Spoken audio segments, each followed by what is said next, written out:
Let's get ready to rumble. Live from the lawn of the White House. Yes. WWE. America. America. Drop your socks and grab your cocks. It's biting all the apples.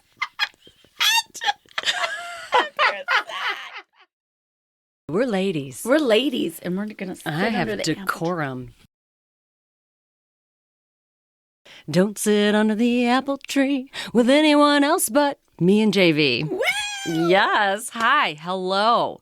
And welcome to Biting All the Apples, the podcast where the power of 10,000 aunties meets 10,000 book clubs in a small Midwestern basement.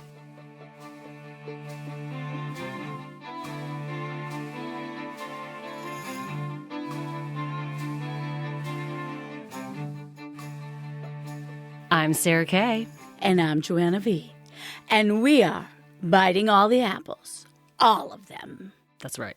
We've averted nuclear war another day, so we are going to wrap up our thoughts, quote-offs, and book-inspired tangents honoring the 1987 feminist classic, The Great Cosmic Mother, by Monica Zhu and Barbara Moore.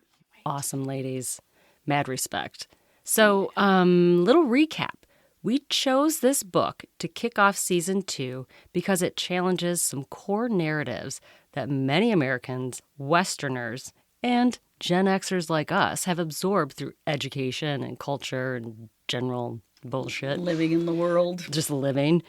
You know, things we may have just taken as, like, that's the way things are. And if there's one thing this podcast is about, it's about looking at the way things are and saying, wait, really? Yeah, because, wait, really? The Great Cosmic Mother smashes narratives like the idea that monotheistic, male-dominated religions are the only or natural form of spirituality. This book makes the case that goddess worship and earth-centered spirituality were actually the original human religions. And they make a great case for it. Mm-hmm. And maybe you picked up the idea along the way somewhere that spirituality is merely a private, intellectual, or non-political matter. Wow. No, come on now. Well, it's not. It's not. Knock it off. Well, Just stop it. this is our podcast called Stop It. This is called Stop It. Listen to us. Yeah. Well, this text asserts that the spiritual, personal, and political are combined. I think women get this so much more than men, though, particularly because our bodies are legislated. So it's not like even possible to be like, I'm not political, because it's like, well, you as a woman are used for political fights and your freedom is up for debate regularly. So you better get it. Get political. The other cultural assumption that the Great Cosmic Mother challenges is the idea that human history has been a steady march of progress. This book is like, hey, wait a minute. That's actually not how things always go. And what actually happened was that a destructive patriarchal culture demolished a respectful, ecological, egalitarian, goddess-centered culture. And that is where we're picking up for this lively, shall we say, spirited chat about the final section of this book, section 4, patriarchal culture and religion. Yes. And if you listened last week, you may already know how blown away we were by this section of the book. Because I would say that we were quite effusive, to say the least. That's great. Right? Like, we need everyone to drop what they are doing and read section 4 of this book. Can you hear me? We're serious. Yes. But correction. We need everyone to listen to this podcast and then stop what they are doing and also read the book and make someone else read it. Yeah, and then have them make... So this is a pyramid. This is a multi-level marketing podcast. And what you get? Freedom. Right. It's called multi-level feministizing. I love it. Yeah. We're working out some of the... We're trying to patent it. Yeah, we're trying to get it. So last week, we talked about the first part of section 4. It sets up the big shift from earth-centered, female-centered, also called gynocentric spirituality, to the worship of a cruel, jealous male god. I don't like him. I don't like him. Advancements in agriculture and metallurgy changed how men participated in these cultures. That led them to want more stuff to own and to conquer. These changes meant that they needed a new male god that wasn't obliged to the earth or, more importantly, no longer obliged to honoring women as life givers. That is the key. Women became a tool to be used. They had to make up a new dude god to make all of this agreeable. The cost for believing? It's just our divine, innate human spirituality, creativity, and connectedness. Nothing else. That's fine. it. It's fine. Everything. We're doing great. Yeah. So get ready. Today we are getting into the nittiest of gritties, okay? The last few chapters were Jus and more outline the American split and subsequent spiritual deflation and the isolating effects of this on men and women in everyday life and in our interactions, in our work, and other stuff, everything. Life. Keep listening. It is so mind-blowing that we regret ever calling something mind-blowing before. Yeah, true. I take it all back. Yeah. Even that total eclipse. Well, actually, sorry, that was not a good example. No. Terrible example. So I just saw my memories, and that is still... That's wrong. I'll still chase. I'll put it up there, though. It's pretty good. Jus and more makes such a strong case, we'd even call it irrefutable. We'll do our best to convey some of the most affecting passages, but just know that this is only a sliver, a small apple slice, if you will, of a much bigger apple. Yes. And finally, we can't stress this enough. Even if you are not religious, your life is directly affected by religion. And that is exactly what the Great Cosmic Mother outlines in the most profound and poetic way. It is so much more than a book about the goddess. It is about the obliteration of earth-centered spirituality and the rise of monotheistic male religion, the same religious structure that dictates how the modern industrialized material world operates and oppresses to this day. To this day, so bad. Day. So we're like, so bad. It's so bad. Question for you. Is that heavy enough?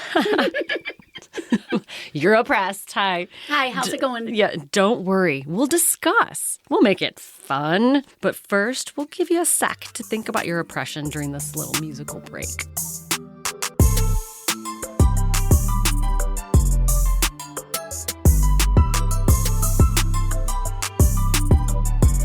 What? That was such a powerful opener that I'm like, how do we even get in there? We got to get into the book. We got to bite into it. I got a quote.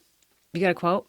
We would like to read you this whole book. Yeah, so we're going to read you this whole book, block off 20 hours. I'm kidding. And join the revolution. We are more convinced than ever.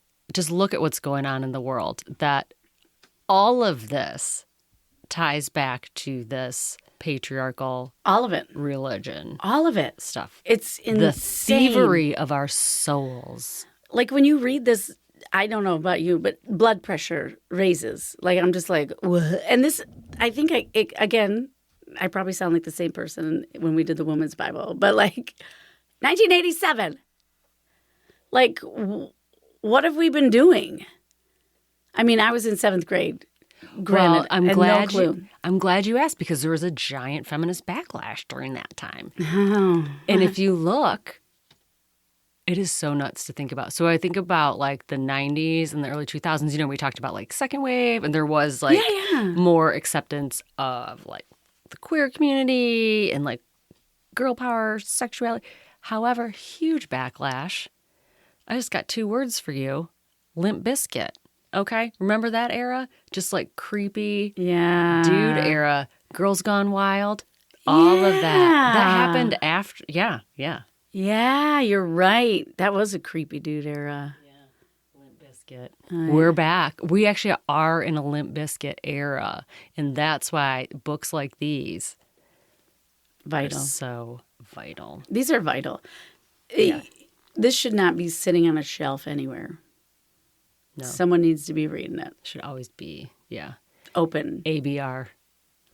Always be reading. Oh, I love that. ABR. ABR, girl. ABR. So, even though I just said we're going to get into this book because we read the first couple chapters. We're talking about this last section, and we are right at the part where, we told you last week how they were like, now we need a man god that we can tell everybody that's where life comes from. How do we get it? And we'll write it in a book, so then there'll be like this book that only certain authority figures can read. Yes. I mean, the whole thing. So they externalized everything that was inherently internally ours. Yeah, and they basically took away our life-giving goddess powers and made it disgusting. They made it disgusting. That's the short version. That's it. But what's the craziest thing, that's what Joanne and I are talking about, is people, because America, even though we're like, oh, there are like, the evangelicals are very prominent, but for the most part, there's a lot of people that aren't particularly religious. No. It is hard to get people to care because I'm like, whether you like it or not, this religion, spirituality stuff is tied to the material world, is tied to capitalism. Everything it is that's tied happening to right industry. now. Yeah. That this is the mechanism. The machine. It is the machine, and that is actually the title of one of the chapters. Yes. So this first chapter is actually the first chapter we're discussing today. It's like the third chapter in the section. Whatever. You'll get it. Show notes. Check them out. It's called The American Split. And Joanna has been sitting here like, let me just read this quote. Come on. They need to know about the split. Okay. Because you need to know what it is. The American split, in raw terms, is this: nominal freedom without real-life ecstasy, or nominal epiphany without real-life freedom. Such a split is always the result when life is fed into the patriarchal, dualistic, grinding machine, which churns out globs of white fat or pours runnels of blood, which turns out tasteless hamburger, or the red screams of the butchered, which grinds out always one disconnected fragment or another, but never the whole feast, never holism, never the living, gratified flesh of true spiritual vision. Ooh, that's it. There you go. Yeah, it's like you can have all this. You can have all the excess. You can have all the burgers you want. You can have all this, but it'll never fulfill you. It's not the whole meal. You'll never be fulfilled. Also, you need more than a meal to live. It's true. You need ecstasy. You need... Like Molly? No. Oh, okay. Sorry. No. And you're like, no, like true. True. Yeah. Internal ecstasy and happiness. Jus and more would be like, read the book. Read the book. They're like, your drug joke? Not funny. She's like, that's part of the machine. Yeah. No. You bring it. Yeah. So the American split, that's when this chapter, so she's bringing, I say more, it's two writers. They're bringing us to America, and America taking this religion to go. Yeah, because they had already, people. no, really, so. But they had to do their own thing. Right. So it really starts Rome, right? And then we have Europe it's spread. Christianity spread really fast. All of those religions. Because all the leaders took it. Yeah, because they're like, this is very useful. Yeah. What I didn't know was that most of our founding fathers did not want a part of that. They came here to look for a fresh perspective, open land, back to nature. They felt, well, at least for them, like I'm still going to say their version of it, yeah. They were, and she even says that. It was just at least for white men. Yeah. Like they wanted it all. They wanted all that thing for white men. I don't know about the women. They were like, well, actually, that woman thing kind of useful. Well, let me read this before you read the Founding Fathers thing. Americans are free. You're like, can you read? I don't know. Americans are frequently told, especially with the resurgence of television evangelicalism and fundamentalist politicians, that America is a Judeo-Christian nation founded on biblical principles. Such a statement easily passes by all those Americans who don't know much about our own history. And most of us don't. We don't, because by design. Yeah, totally by design.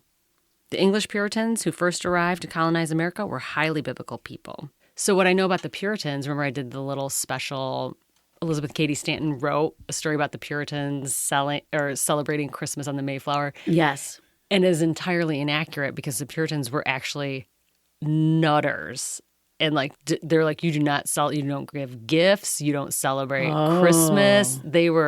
They focused on the resurrection. Mm-hmm. Yeah, I think they're yeah. This Puritan ethos worked its way into fundamentalist belief in Protestant capitalism in general, a profound conviction that the political establishment of America and later its political economic hegemony over the entire hemisphere, perhaps someday of the entire world, were manifestations of God's will and divinely mandated national destiny. Puritans. I know. Yeah. I don't think that was that. I'm sorry I tangented. Just read the Founding Fathers thing. This is what we need to. I'm like, everybody's like, who cares, Puritans? Well, to think about our founding, we knew that it was religion, right? We've always been told why did they come? They wanted what? Religious freedom, right? Right. That's what we were told. We were told that. And then if you look at modern politics, you're like, wait. And you've always told us. You've always told us this thing, and now you're saying this thing. Mm-mm. Now you're saying the Catholics can't come to the prayer meeting. Mm-hmm. So weird. So what the ladies say is that when they came, religion was pretty much Puritan religious power was broken in 1800 by the second major influence on American life, the secular power. And what was the secular power? It was the Founding Fathers. Thomas Paine, Thomas Jefferson, George Washington, John Adams, James Madison, Ben Franklin, et al. Keep going. The men who wrote the documents and espoused the ideas leading to the break with Britain and the American Revolution, the men who wrote the Constitution and the Bill of Rights, and in general established the legal, political, ideological matrix that became American government and American ideals of freedom and independence and thought of behavior were not Christian. They were deists. Mm-hmm. Deism was an 18th century rationalist philosophy emerging from European Enlightenment. Deists understood God to be the principle of organization and intelligence in the universe. Mm-hmm. And that's kind of where I am. I'm with the Founding Fathers. We are of the universe, right? We are the universe. And that is what they believed. Deists considered themselves to be decent and spiritually devoted men, but when they said God, they referred to cosmic law, not the God of the Judeo-Christian Bible. Yeah. Okay. Yeah. So one nation under God, all that. They didn't even, did those guys even write no, one nation? That they was added God like in the 40s or something. Yeah. I was going to say, I'm like, I know my history. Yeah, no. So, and some deists, including the American deists, spent a good amount of time and energy criticizing and refuting the superstitions, I always call Christianity superstitious, dogmas and rituals of the organized Christian churches, both Catholic and Protestant. Isn't that insane, right? I know. Did you know that? I could read everybody this whole chapter. I know. But that gives you just the taster. No. This quote is my favorite. Okay. I got to do this. So the Christian religions say there's original sin. That's our fault because we're Eve, right? And they believe in salvation through faith. Like if you're good, you will be saved. If you don't believe, you won't go, right? But instead, our Founding Fathers, the deists, espoused the 18th century philosophy that defined human beings as one, essentially good, and two, capable of progress through knowledge, reason, justice, and liberty. Deists denied the dogmas of the virgin birth, the divinity of Christ, the concept of heaven and hell, and all ideas of damnation and redemption. Deism was, in fact, the origin of what is now called secular humanism, and it was the practicing philosophy of the men who conducted and won the American Revolution and became the founding fathers of the American government. And we're just tossing them to the wind? Is that what we're doing? And they invoke them all the time. It makes me... They're just shaking in their graves. The first American secular humanists, the Founding Fathers. By the way, I choke on those words. I hate that phrase. The Founding Fathers? Yeah, where I'm like, we don't need to call... You can just call them the Founders. By the way, the women were probably right there. Look at Cesar Chavez. Yeah. Loser now. Exactly. The Founding Fathers. The founding fathers, and in particular Paine, Jefferson, and Madison, saw this problem very clearly because they were children as well as students of European history. They were also children and students of American colonial history and had observed how quickly the old inquisitional mind had flared up in the New World in the habits of the Puritan. The Constitution and the Bill of Rights were their attempts to save America from becoming one more God-centered tyranny ruled by holy men with a terrible bloodlust. We failed. That's it. The experiment failed. Here it is. Failed. It has been failed. There we go. I love this because I did not know. Thomas Paine wrote Common Sense, right? I will refer to Hamilton all the time because the lady says, I read Thomas Paine. But he spent a good part of his adult life fighting the Bible, its God, and its ideas. This is what he said about it. Whenever we read the obscene stories, the voluptuous debaucheries, the cruel and torturous executions, the unrelenting vindictiveness with which more than half the Bible is filled, it would be more consistent that we called it the word of a demon than the word of God. Dang, Paine! It is a history of wickedness that has served to corrupt and brutalize mankind. And for my part, I sincerely detest it, as I detest everything that is cruel. Except slavery. Yeah. Why do I always gotta? Why do they? I don't know. It was Paine. I know that Madison was quite Lord. First of all, they were all like scoundrels. They're totally. I love scoundrels. And listeners, in case we didn't mention this before, Thomas Jefferson took the Bible and cut it up and created his own, and it's available in the Library of Congress. Yeah. He was like, this is the Bible. These are the nice things. All of the bloviating we hear from our modern politicians. Bloviating. Do you like? Love that. Thank you. That just came to me. It must have been the mints. I like it. It's the mints. So, I mean, obviously, Joanna and I are very locked into this. This is like our wheelhouse. Since we spent, we spent like almost 30 episodes just going through, combing through.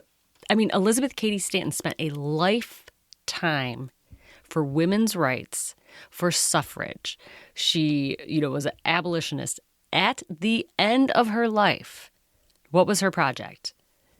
Trying to get people to realize the Bible is the problem. That's the conclusion she came to. And I think, you ever think about how downplayed that is? If you had another professional, like if you had a man that spent like 50 fucking years. Right. They'd be like, publicly, that was like 50 years publicly. And at the very end, they were like, I've come, actually this. But because she was a woman, they're just like, whatever. Whatever. So, dainty woman. If you're listening to this, you're looking for answers, I'm certain, because that's why we're biting all the apples, because we are also looking for answers. Right. How did we get here?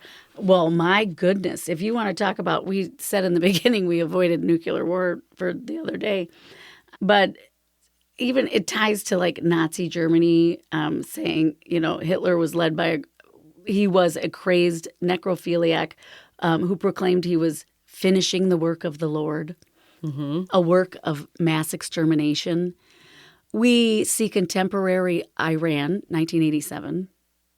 Mm-hmm. Iran, where are we right now? Ruled by holy men who are executing 7-year-old children and lining their streets with the hung bodies of traitors against God. It is never to God, but to men's ideas of God and to the swollen egos of God's self-appointed policemen on earth that millions and millions of human beings have been torturously sacrificed in all the God-centered societies of the past 4,000 years of the patriarchal earth. It's just the truth. It's just the simple truth. We have death stats that are directly related to this bullshit. Yes. And wrapping up this chapter a little bit is the effects of this. That when we were talking about how they replaced a very connectedness of between people and the earth and our life forms, and you're most connected to people when you respect where life comes from, which is the female body. And then even to the earth. And they wrap up this chapter talking about, and like, what are the effects of this? And I love, this is just, again, a little taste. For generations, many people have felt they stood in a very dry, pragmatic wasteland, secular America, with no genuine tradition of spiritual celebration, of communal epiphany. Americans long for this more than they know. The ersatz results are orgies of patriotism and game fever at parades and in football stadiums. USA, USA. But never quite the real thing, at least not as in a communal experience. I never even thought about that. Like that. So we do seek that out. Yes. But we've been told, because when they created the, angry male god, the jealous god, they took it as a separate thing that is like above us, that we have to like die to achieve. Yes. And instead of being like, you have this here, and it does create this isolation and there's no like national spirituality. And that may cheese somebody out to say like spirituality, but if you think about it, if I were to ask any American, like, where do you think this country, like, what's our thing? Where are we going? Yeah. Where's our progress? Yeah, or not even progress, but like, what's our like motivation?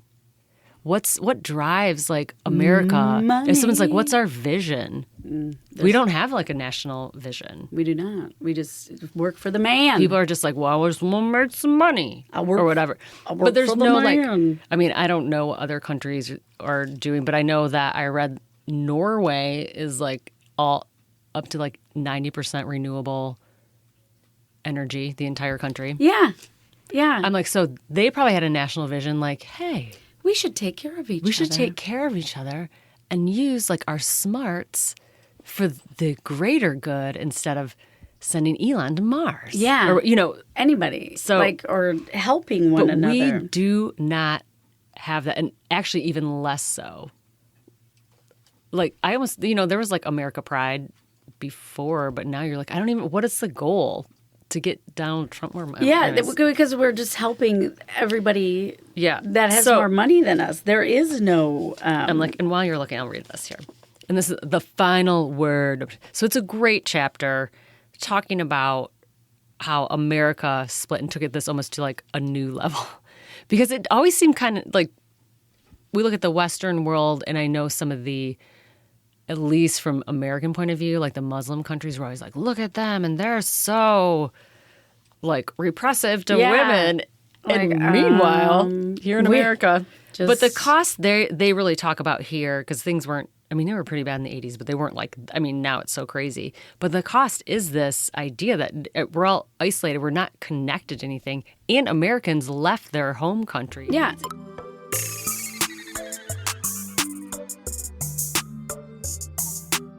Now we have a God. We have got Daddy God in the sky, miraculous birth, all of these things. So I do good here. I get my riches when I'm dead, right? But good is defined by these men that are in charge. Right. Yes. Okay. Yeah. Mm-hmm. You're born with sin, right? So like you're always just trying to get rid of the sin. The Christian dream has already been written from beginning to end. And it says that only one life was worth living. And it's already been lived. And it was his. Damn. The best believers can hope for is an imitation of Christ. Christianity promises to save the human soul, but in fact, Christianity exists by saving humans from the experience of our own souls. That got me. That gets me. Yes. Oh. If we will forfeit our own mystical journeys through the world, if we will give up the dangerous adventure of discovering and creating our own consciousness and evolution, Christianity will give us in return a script about Jesus. And this is the only choice Christian ontology offers. The tragedy of Christianity is that it has kept untold millions of human beings from sinning, i.e., from knowing their own souls. I love that. For it is life that Christianity promises salvation from life directly experienced for the first time without the stale safeguards and blinders of the prefabricated script. What else do you need to know? Right? And I'm excited by this. are you excited? But this. I love we So do all sorry. these. Yeah, we're like, I don't know why you're listening to this podcast. But Just no, get the book. the divine. I don't know why they named it that. I don't even feel like reading it. But I know. So the next chapter is called The Divine Homosexual Family. And Joanna and I joke, we're like, this is the most 80s part of the whole. Yeah. But because I don't, when they say homosexual family, and they it's talked because earlier. it's the Trinity, right? Right. That's what they're saying. But the Father, it's the just, Son. Yeah, it's an all-male Trinity. Yeah. The one thing that I love, or that I don't know if I love this, but I love it. I love this. Women's natural religious impulse and capacity has kept patriarchal churches in business for so long. It's true. The female gift for spirituality, into which under patriarchy we pour so much repressed sexual energy, is used and turned against us by the male hierarchies of the male god churches. They cleverly keep women on their knees, scrubbing and scrutinizing the sacred floor, while they, a few select princes of the churches, rise upwardly in lofty clouds of worldly power and luxury. Religious women think they are worshiping God. In truth, under patriarchal religion, women believers exist only to service and inflate the institutionally ordained egos of very mortal men. Yes. Yeah.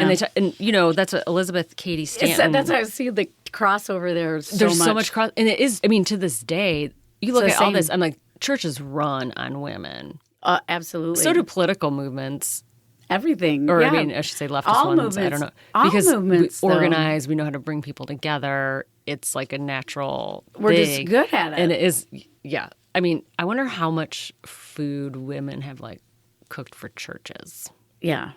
Like so. Like at the universe size. Bajillion tons of tons. So they got rid of the importance of Mary by making her be a virgin birth, like the Holy Spirit touched her, right? Right. So that was the big push behind that. And because they did that, it has affected us through these thousands of years because we have to repress our sexuality, which is it's a big deal. Like men can do whatever they want, but women are supposed to be proper, supposed to do that. And it really, they tie it to the story of Mary. It's like, just makes sense. It does connect.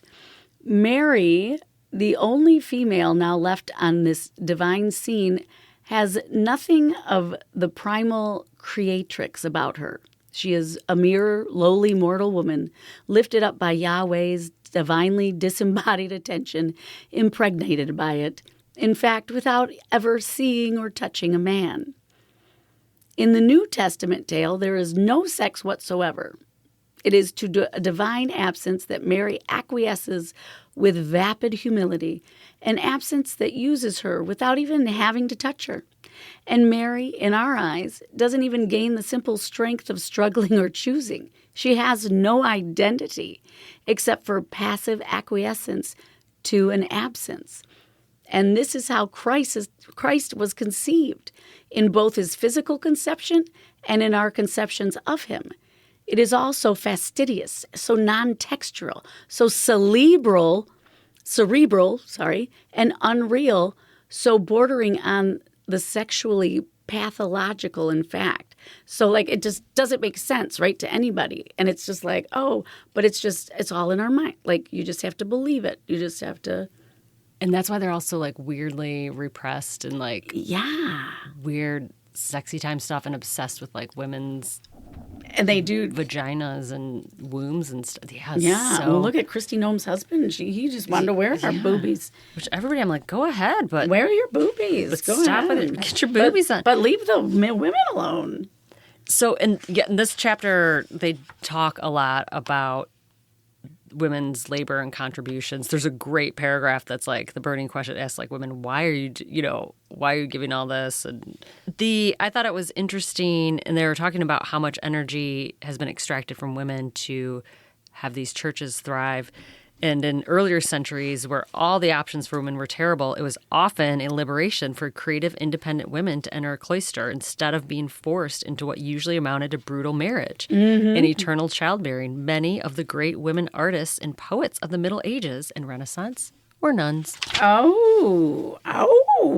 Yes. I like interesting. Under patriarchal religion, Maleness is made, invented, mass-produced, while femaleness is unmade, de-evolved, extincted. For over 2,000 years, Western biblicized women have been undergoing conditioning out of our natural powers and wisdom. We grew up learning to disregard the effects of our own rhythms, which are cyclic like the moon, the tides, and the seasons. That whole paragraph. I could go. Yeah, I'm not going to read you the whole book. Yeah, but. but we learn habits of ignoring them, denying them, trying to forget or overcome them as we live under the rule of man, who conceives of time as something that can be ordered and processed in a mental, mechanical category, regardless of the body's or Earth's phases.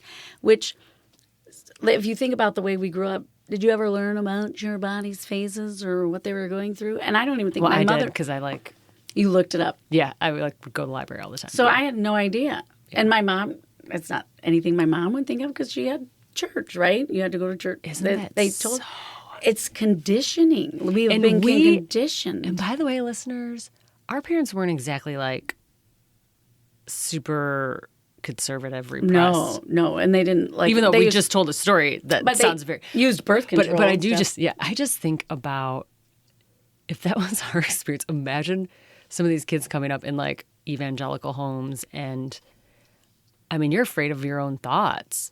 That has to be insane. Yeah, it has to be really, really mind messing up. But in bringing back to the theme of how this directly affects the material world, there were laws. I think it wasn't. I mean, that's what is it Margaret Sanger? Women weren't even allowed to, it was a law against knowing about your menstrual cycle, distributing information about that. There were laws about. So, again, it goes, I'm just punching this thing. But again, it goes with if you think religion, just because you're not religious, if you think it's not affecting you, this is literally this whole globe running on it, y'all. Get hip and get pissed off about it. Get pissed. And learn the language of it. So you can be like, actually, I have a little quote for you. Yeah. You're like, actually, and here's a good one. Just kidding. So in talking about this, the stuff you read about Mary, I mean, these are all so good. Imagine we're just reading you a few little tidbits. Little bits. These chapters are holy crap. They're just filled with holy crap moments. Literally, where you're like, oh yeah, actually, I didn't even listen to my body, right? So, we got to change things for our next generation. That's our job. Well, we talked recently, a couple episodes ago, how the first thing that happens when you're a girl and you're going through puberty, it's not people coming up to you being, helping you or talking with you, questioning you. They're like, put a fucking shirt on. Yeah. Don't wear a tank top. Yeah. Ooh, it's all about, you are told right away, this is your whole body, your whole thing. Has nothing to do with you. Yeah. Has nothing to do with you. Think about it. It's so fucked. It's so fucked. So the female body, in other words, is politically subversive or has a lurkingly treasonous potential. All patriarchy is structured always, they bold that, in militant reaction to this potential. Militant. That's what's happening right now. Mm-hmm. Look at it. Yeah, it's getting crazy in here in the U.S.'s of A's. Oh my gosh, so good. Oh, and you already read The Mary and the Machine. So that's, scooted through that. But let me tell you what, it's not done. We got so much more. Oh my God. Yeah. So we now know the basis, how we're stuck in this rut of thinking there's a savior outside of us. So that chapter sets up how the body, how the female body is seen and used and situated, controlled within this. Mm-hmm. What do they call it? The homosexual family. Yes. Okay, whatever. I'm just reading what is written here. Okay, and so bringing together. This is a whole theme of what we're talking about. Bringing together what that means for economy and production. And let me tell you all, the first method of control of the economy, of capitalism, patriarchy, very first method of control is women's reproduction. Thank you very much. So let me just tell you, about the machine. Let me tell you. So we're in the chapter called The Machine. Welcome to the machine. So this is about the modern world. Yeah. How it has affected industry. For over 4,000 years now, female reproduction has not been an autonomous function of women. It has not. But an auxiliary function of patriarchal systems. And for the same time period, worker production has functioned as part of the same patriarchal, hierarchical, wealth-producing machinery. Yeah. All right, can you guys get this? You're in the machine. Do you get it? You're a cog. Everybody, here's the thing. Everybody's in the machine, but women are a machine. You know what I mean? Like we're the tool. Instead of being a miracle. Both female production and worker production being rationalized and reified by God as subsidiary and inferior functions of the wealth-producing system. They are subsidiary and inferior functions in the sense that they are disempowered, many controlled by the system to the benefit of the empowered few. As far as wealth production or actual value goes, females and workers are, of course, not subsidiary or inferior in any way, but primary producers of all wealth. Primary producers of all wealth. In both cases, worker production and female reproduction, wealth is produced for the dominant males or the dominating male system with its auxiliary wives. Because we talk about this auxiliary wives. Well, because again, we talk about when you hear people, if you're like, there are no, female leaders, they're like, well, so-and-so had a woman president. I'm like, it doesn't work like they're still in a patriarchal, male-dominated system. Yes. Yeah. The big system. Yeah. By organizing what was once organically rooted sexual spiritual activity into coerced, mechanical, reproductive activity. Yeah. Yeah. And they go in through this chapter. They even talk about, basically we have a lot of science now, and you could have a baby. And I'm sure in the 80s is when they were calling them test tube babies. Remember that? Oh, yeah. All the test tube babies. So, they even go deep in here, and they're like, if they could get rid of us altogether and they could just produce the perfect human without a woman, they would try to do that. That would be perfect for them. Yep. Or they'll just, in the meantime, treat us as a receptacle for their divine human fluid that they shoot to the womb, and we grow it. It's the dichotomy of how do they separate their sperm from our eggs, and so if our egg and we don't control our egg, we're bad, right? But men can just spread their seeds all over and waste them and not have a problem. Like, I don't know how they fix that in their head. Like with the Bible, but that's how they fix. If anything doesn't make sense, just be like, well, Jesus. must be Jesus. Must be Jesus.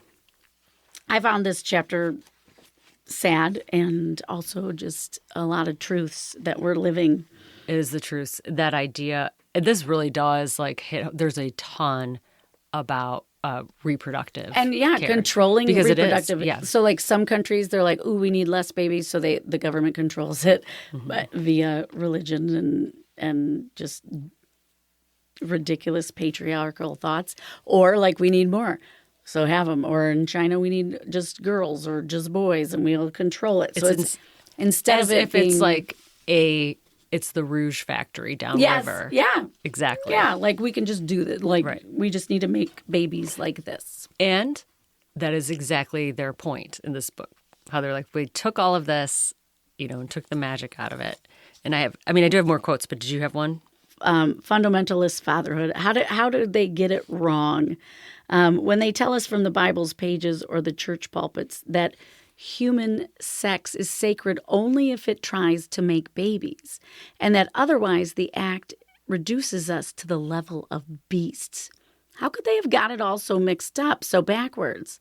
When the preachers of all time denounce Eve and through her all women for our innately devilish sexuality, how is it that they make the horrible mistake of confusing what demonizes us with what humanizes us? The answer is one, because the Bronze Age priesthoods were members of the pastoral tribes. Because of the assholes. And their new patriarchal ideas of God and human intercourse derived from cattle breeding. And two, because female sexual autonomy represented the ancient Neolithic goddess religion, which these priesthoods had set out to demonize and destroy. The biblical God was indeed a jealous God, and it was precisely the goddess, her woman, and her human pleasure that he was so jealous of. So they're like, you can't have it.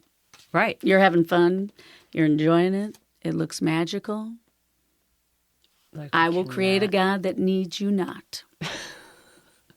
Why am I laughing? I'm like, this is horrible. I need you not.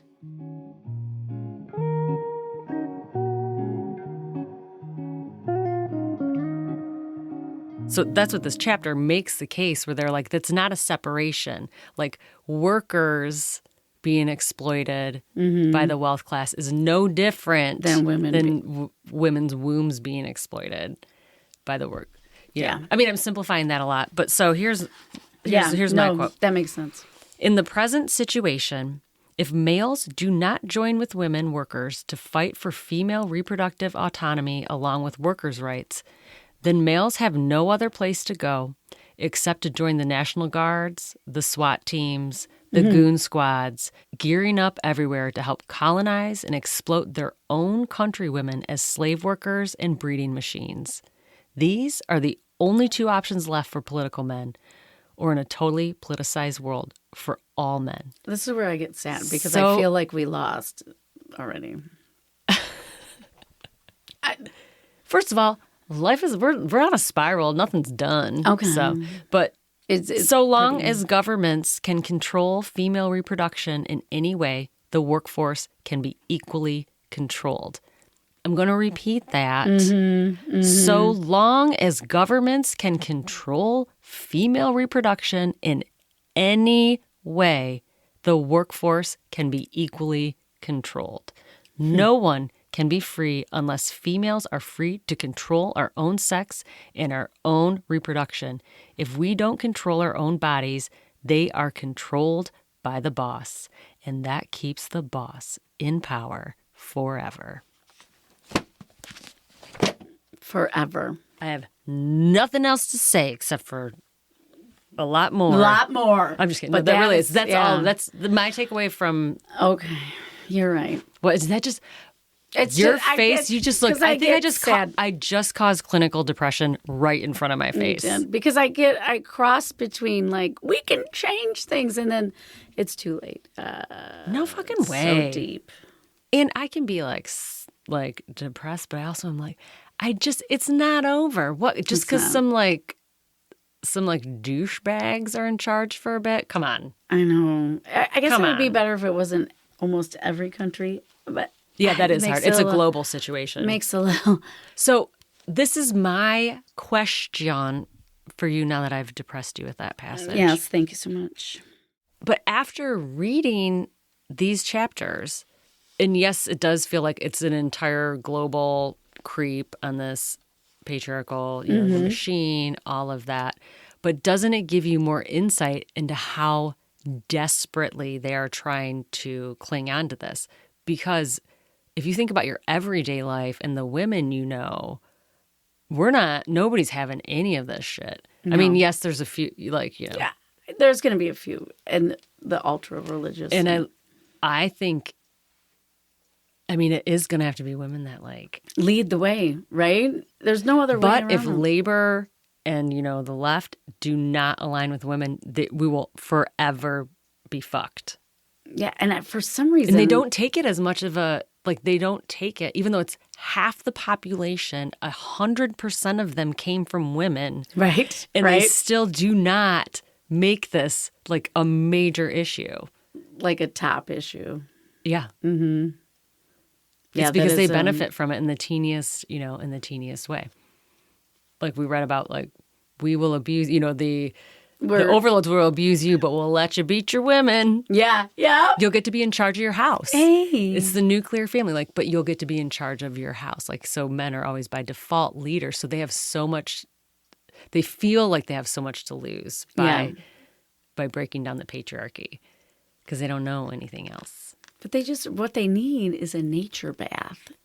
I thought you were going to say something. I was like, what they need is a nature bath. And a hookah.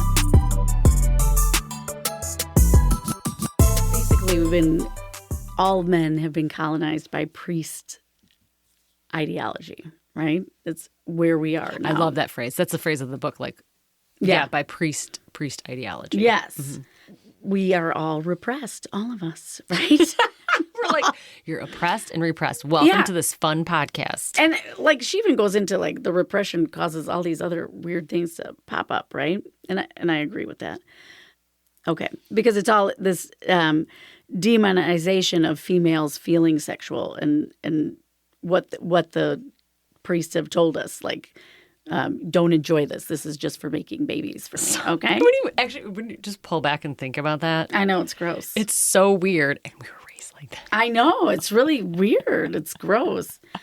And it literally is just in your cult. It didn't even it's so weird. You might not even have went to church and you would still be like, oh yeah, women gotta be married. They gotta be married before they do that. Exactly. The wreckage it has produced is all around us today. The results of generations of male hostility to the female, still manipulated and orchestrated by holy men of all patriarchal systems. Reproduction-oriented sex, prohibition of birth control, the demonization of female sexual pleasure and autonomy, the inoculation of lifelong guilt and perpetual fear surrounding the act of sex itself. We know that all this has done nothing to improve the relationship of women and men, or women and women, or man and man.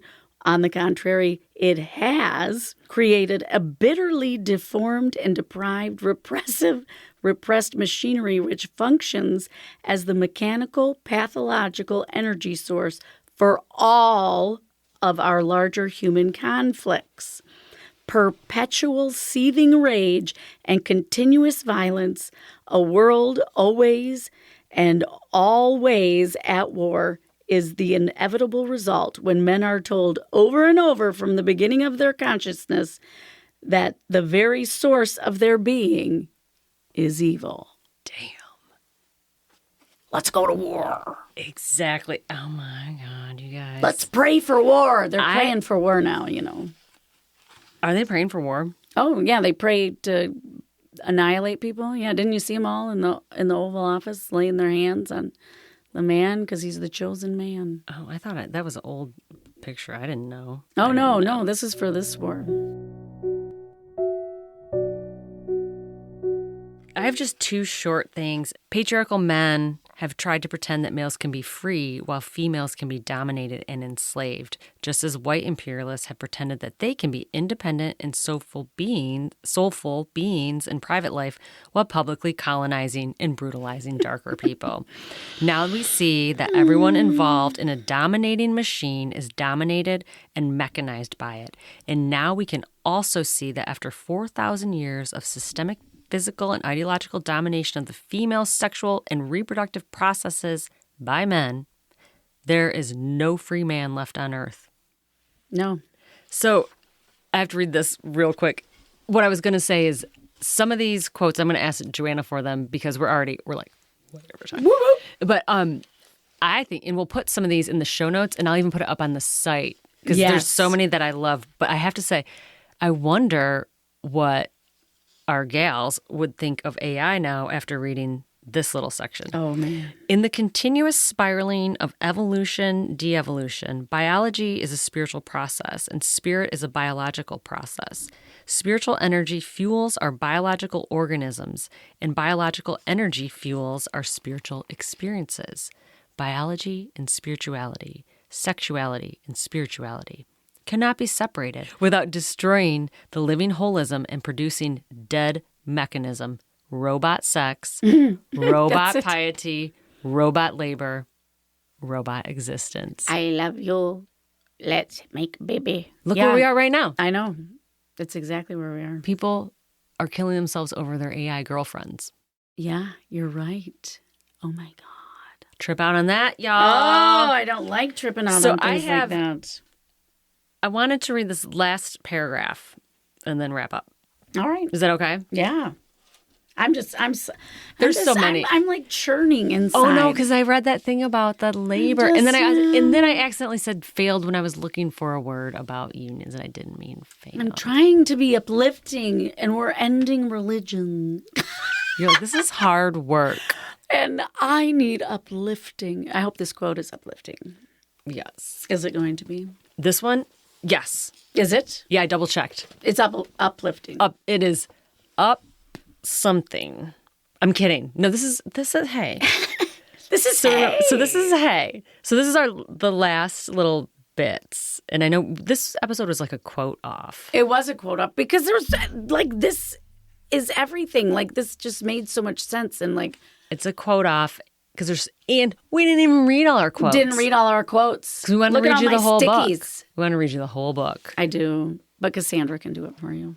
But overall, that's what we describe, the American split and then the divine homosexual family, I can't even talk. Which the just American excluded split. the women. And then, so women were excluded from the religion, but then used to support the divine homosexual family. And that will be the last time I ever say that again. Yes, thank you. Yeah. That was weird. I didn't make up. Not only support it, like be the founding rock of it. And then in The Machine, it talks about how we're placed. So, and I know I focus a lot on women, but I did read that quote where, so women become, we're all part of the machine. And then men, like they said, you can like kill for the wealth class if you want. Yeah. You can be a soldier. Yeah, That's about it. Your reward is you get to like be mean and control your wife. And then later nobody's you'll go free. to heaven. Yeah. But you get to control your wife. Yep. So here you go. I hope this uplifts. I need to save Joanna. We either re-become children of the Great Mother or we remain children of the machine. Mm-hmm. The opposite of life is not death, but to become a mechanism. That just got me. That means we're the Walking Dead. Anyways, so oh my God. I know. We are now already quasi-mechanisms living within a world machine. We must extricate ourselves from the machinery. Let's do it. I know. See, I told you. I'm ready. Getting you pumped up. Let's go. This is a good close. Which is not truly either life or death, but the absence and travesty of both.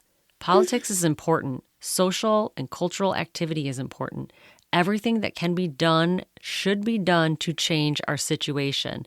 But these activities cannot extricate us from the machinery if they are still conducted in the terms of the machinery. Mm-hmm. Ontological evolution and revolution must be conducted in the mode of biology and the dream.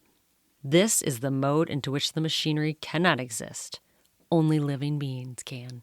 Oh, we need to take the world back. Take it back, Take girl. it back. And then take it. Go. Oh my gosh. We're going to take it back and this is revolutionary.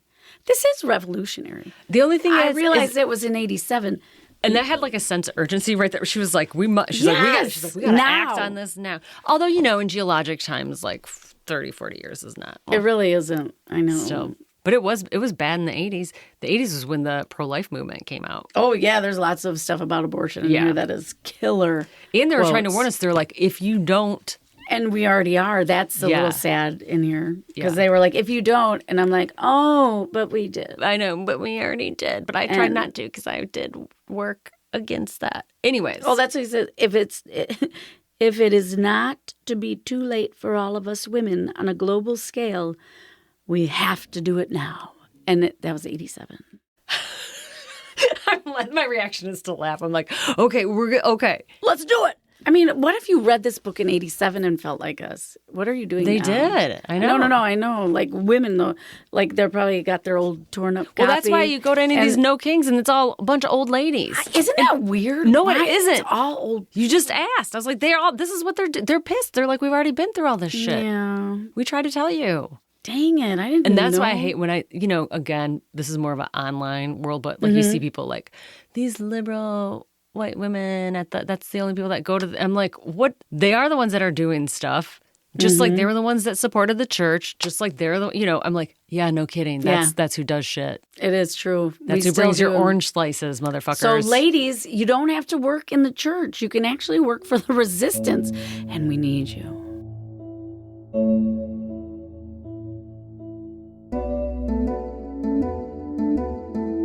So listen, listeners, if you stuck with us through this quote off, I'm dying to know what you got from that. And does it like when you're listening to it, does it sound as profound as you're feeling? So we set that up, and I depressed Joanna. Yeah, and I'm not depressed because I'm pissed, but we won't leave you hanging, being like, and so that is next week, and this will actually for real wrap up the Great Cosmic Mother, and we're going to read the last 2 chapters, which really are more about like, and this is the vision. And it really is. The last chapter is so beautiful. Oh, it is like a poem. It's really a literal. But as we're reading this, I'm like, if anybody is actively listening and it's like, so how do we transfer this knowledge into a movement? Maybe it really is. A movement. It really could go back to like 70s style consciousness raising groups. Just be like, we're book clubbing this. And be like, hey, guess what? 10 ladies, I bought you a book. Yep. And we're meeting weekly. We need to start putting these in the little free libraries. Oh, the free libraries. I'm going to put mine in with all the sticky notes. But I'm going to put a book cover on it, and it'll just say, like, how to get rich, or we need some, like, cheesy, it'll be like, kale juicing for. Oh, yes. I'll be like, ooh, kale juicing. Or say, like, what Jesus really wants you to know. Ooh, that'll be a good book that'd cover. Be a good book cover. Yeah. What does Jesus really want you to know? The title of the very, very last chapter, y'all, is called Respell the World. We're going to bring the magic back. It's like, this is how to do it. Bring the magic back. And the last... And the power. The magic and the power. So I also want to know, how you're listening to this podcast and what could make it better or more shareable. Should I chop these episodes up? Last season... I took one of our episodes that was about, we did 2 episodes on Genesis. Oh, yeah. And I'm like, and of course, they're brilliant because we're totally hilarious. They're so funny. But I chopped it way down into one shorter episode, like a 30-minute one, just because I'm like, this is, if you want to just know, like, the stuff. Yeah. The nitty-gritty. The nitty-gritty. The gritty nitty. And short like videos. I need to get back into making our short videos and all that. So tell us. I know. Since the TikToks were so easy to share. They were so easy. And but make it YouTube easy. Shorts, we're on there. Okay. I can get it. Yeah, okay. I got it. Same with Blue Sky. So check us out on there. Check our show notes. Reach out to us. Send us a letter. With a stamp. We still have the USPS. All right. And maybe you have a book that you read that you're like, oh, they need to read this book. Right. Yeah, but maybe we do. Maybe we do. We like to bite the apples. That's okay? Right. That's right. Send us your fruits. Yes. All right. Have a wonderful week. Stay safe. Stay sane. I was just going to say that too. Stay safe and sane. Safe and sane. We love you.